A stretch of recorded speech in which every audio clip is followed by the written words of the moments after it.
Bien, vamos a continuar platicando acerca de la circunferencia y nos vamos a enfocar ahora a los ángulos que se van formando en una circunferencia. Entonces vamos a abordar precisamente temas relacionados a los ángulos privados de la circunferencia y aprovecharemos para comprobar la importancia que tienen por las diversas aplicaciones, tanto académicas como profesionales y científicas. Por ejemplo, imagínense que van en una nave espacial, pero no que van en una nave espacial, sino que una nave espacial pues está fuera de la Tierra y quiere regresar y lo hace verticalmente a la atmósfera. ¿Qué creen que pasaría?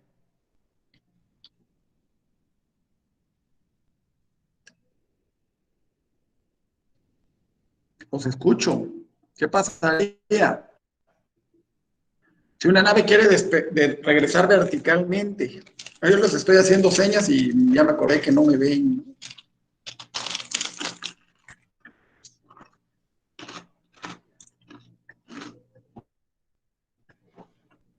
Por ejemplo, bueno, vamos a dejarlo por ahí eso, pero alguna ocasión han escuchado que va a haber una lluvia de estrellas o que tal día va a haber una lluvia de estrellas. ¿Se han escuchado esas cuestiones relacionadas a las lluvias de estrellas? Sí, profe. ¿Sí? Cuando ven la lluvia de estrellas, ¿cómo caen las estrellas? ¿Observan el cielo y caen verticalmente o cómo las ven?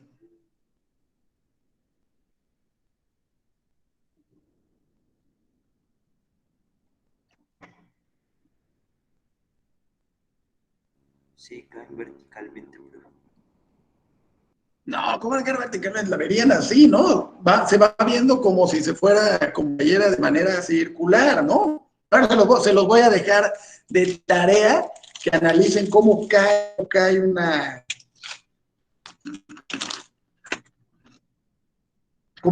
estrella.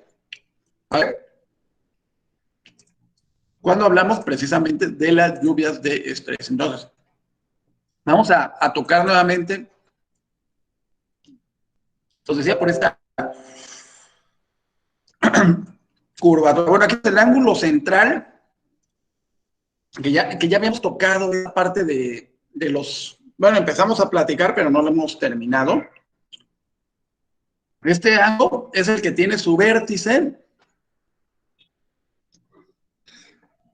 en el centro de la circunferencia y dense cuenta que va a determinar un arco de la misma magnitud. Entonces, si un ángulo central mide 66 grados, 66.7, genera también este arco también de 66.7 grados. Y si es un ángulo de 120, imagínense si el ángulo fuera de 120, pues llegaría más o menos como por acá, ¿no? Pues bueno, también este arco sería de 120, de 120 grados.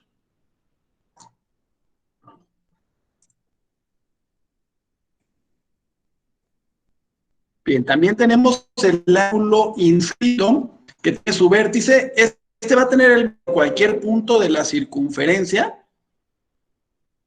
Vean, aquí está el vértice del ángulo inscrito. Déjenme hacer un poquito más grande para que... Creo que ahí está mejor, ¿no? Bueno, tiene su vértice sobre cualquier punto de la circunferencia y el arco que genera, ya, sí, acuérdense que el anterior estaba aquí. Y el arco que generaba era de la misma magnitud del ángulo. En este caso, el arco que genera va a ser del doble. Si este ángulo es de 80, no sé, bueno, aquí no se alcanza a ver cuánto es, pero bueno, si fuera de 80, el arco sería de 160. Aquí creo que es de 50 o 60, no alcanzo a ver muy claramente. Pero bueno, si es de 60, este sería de 100. Otro ángulo encontrarlo inscrito Este es aquel que tiene su vértice sobre un punto de la circunferencia. Sin embargo, uno de sus lados es una secante. Acuérdense que la secante toca solamente un punto de la circunferencia. Entonces aquí tenemos a la secante y la otra es una tangente. Y el arco que genera es el doble de la magnitud del ángulo mencionado. Entonces, si el ángulo semiinscrito tiene una magnitud de 170, pues el arco correspondiente será de 340. También tenemos el ángulo inscrito, ángulo adyacente de un ángulo inscrito. Aquí tenemos el ángulo inscrito para que se acuerden. Entonces, este era el ángulo inscrito, este que formaban estas dos rectas. Entonces, el ángulo inscrito sería el ángulo adyacente de este ángulo inscrito. Entonces, acuérdense que cuando estamos hablando de un ángulo adyacente, va a complementar precisamente al inscrito, que si medía 75 el ángulo inscrito sería este que tenemos por acá.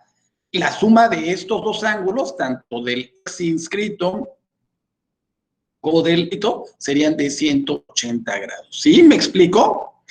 Y bueno, aquí tenemos el ángulo interior, el cual su centro, un punto interior, o sea, cualquier punto interior, a excepción lógica y sus lados van a ser secantes a la circunferencia. La magnitud del ángulo es igual a la semisuma. Cuando hablamos de semisuma, acuérdense que es la suma de los arcos que determinan a las secantes. Entonces, la magnitud del ángulo es igual a la ecuación, el ángulo CBD, que es el que tenemos aquí, CBD, igual a la suma de más la suma de que son CHD, CHD, más EFG, y como hablábamos que era la semisuma entre dos.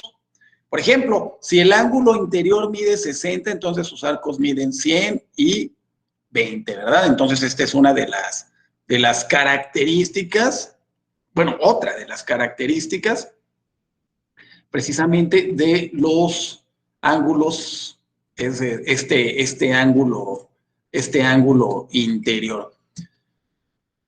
Y bueno, si colocamos un punto fuera de la circunferencia, un punto exterior, acuérdense que así le habíamos llamado, podemos encontrar este que denominamos el ángulo exterior, el cual es un ángulo con un vértice, como les digo, en un punto exterior.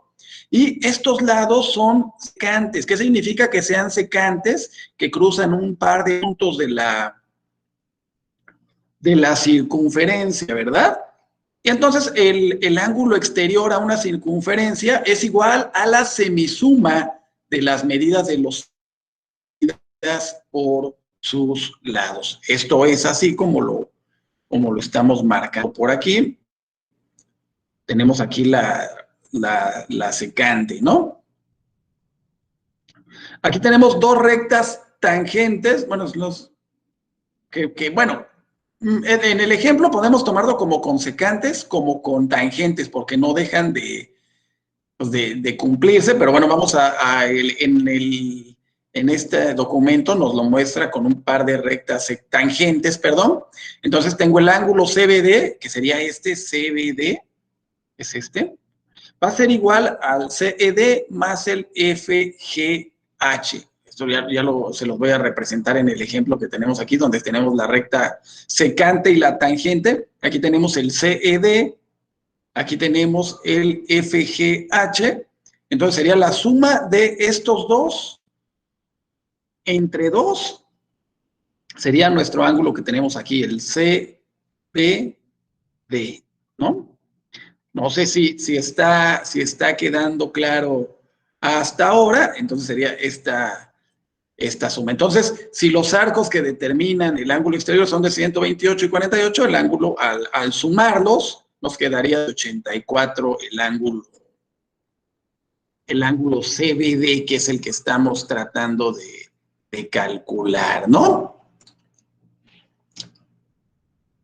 Bueno, ya más adelantito les dejaré algunas actividades relacionadas a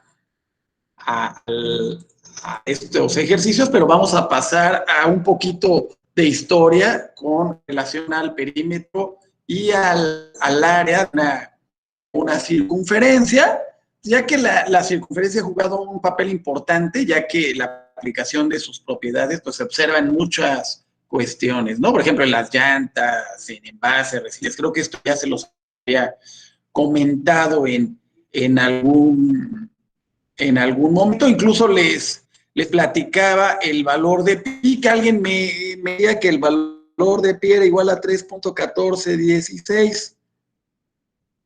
Pero bueno, realmente se trata de un número irracional, lo que significa que no puede expresarse como fracción de dos números enteros, y esto lo demostró Johann Heinrich Lambert en 1767, por ahí.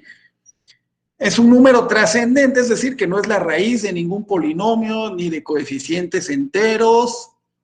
Y en el siglo XIX, Ferdinand Lindman demostró este hecho, cerrando con ello esta permanente y ardua investigación acerca del problema de la cuadratura del círculo, indicando que pues, no tenía ninguna solución. Entonces, pues, también podemos decir que pi pues, no es un número como tal, ¿no? Es decir, no solo es trascendental, sino que no puede ser aproximado por una secuencia de números racionales. A pesar de tratarse de un número irracional, se sigue averiguando la máxima cantidad posible de decimales. Incluso hay unas canciones por ahí que hablan del límite que hablan de pi. Pero bueno, les estoy escribiendo ahí en los comentarios uno de los números más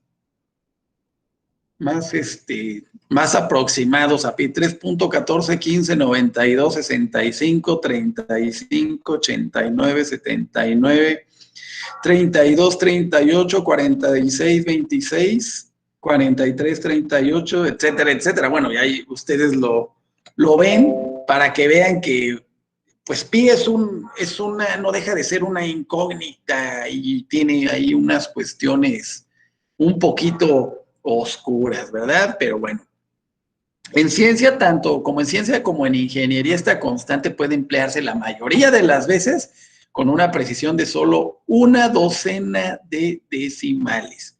Ya con 50 decimales se podría describir con precisión la curvatura del universo con un error más pequeño que el tamaño de un protón. Entonces, pues por ahí hablamos de pi. Pero bueno, como se han dado cuenta, pi es un número que expresa la relación entre el diámetro de la circunferencia y la longitud de la misma.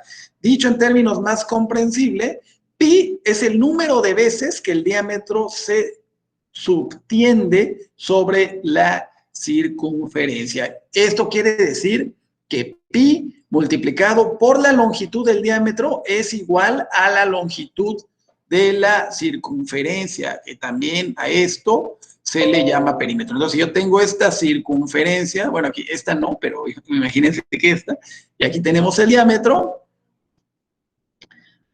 Este diámetro cabe pi veces. Si el diámetro lo pudiéramos, digamos que multiplicar por 3 y alargar, bueno, por pi, nos quedaría exactamente esta circunferencia. Pero esto es válido para todos los círculos. Entonces, una circunferencia encierra un área llamada círculo, por lo que el contorno de esta área es la circunferencia, o sea, el perímetro. Y por lo tanto, la magnitud del perímetro de un círculo se calcula con la fórmula perímetro igual a pi por diámetro. Y bueno, nos podemos considerar a pi, como nos mencionaron en la clase anterior, como 3.1416. Y bueno, ya con esto podemos pasar a que les muestre ahora sí un ejercicio que a lo mejor ustedes ya, bueno, a lo mejor se les va a hacer muy sencillo porque esto también ya lo vieron en secundaria y en primaria y pues hace mucho, ¿no? Pero bueno, aquí ya lo perdí de vista, pero aquí ya lo tenemos. Aquí tenemos Sí, yo sé que el radio vale 7 centímetros, esta recta de AB, acuérdense que es del centro a uno de los puntos en la circunferencia. Entonces, el área va a ser igual al perímetro por el radio o por la apotema. Aquí estamos hablando del radio. Bueno, aquí estoy hablando del área, pero el perímetro, acuérdense, es que creo que lo bajo un poquito. El perímetro lo vamos a calcular como pi por diámetro. Entonces, si esto vale 7, multiplicaríamos pi por 7 y ya nos daría precisamente el valor del perímetro. Y ya sabiendo que el área de un polígono se calcula con esta fórmula, pues también ya pueden calcular el área. Por eso el área del perímetro es pi por radio, 2 pi por radio al cuadrado, ¿no? Bueno, ahorita lo vamos a discutir perdón, pi por radio al cuadrado. Así calcularíamos precisamente el radio. El área sería igual al perímetro por la apotema sobre 2. Entonces, el perímetro sería igual a pi por 2r por el área entre 2, y esto nos quedaría pi por 2r por r sobre 2, y ya nos quedaría, eliminamos los dos, y ya nos queda pi por radio al cuadrado. Y ya con esto concluimos que para calcular el área de una circunferencia, lo calculamos multiplicando 3.1416 por el cuadrado de la longitud del radio. Entonces, vamos a hacer un ejemplo rápidamente.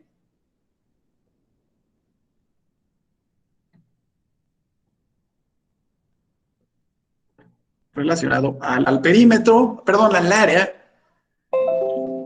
Calcula el diámetro de una circunferencia que tiene un área de 100 centímetros cuadrados. Entonces, aquí si ya sabemos cuánto vale el área, entonces nosotros vamos a despejar.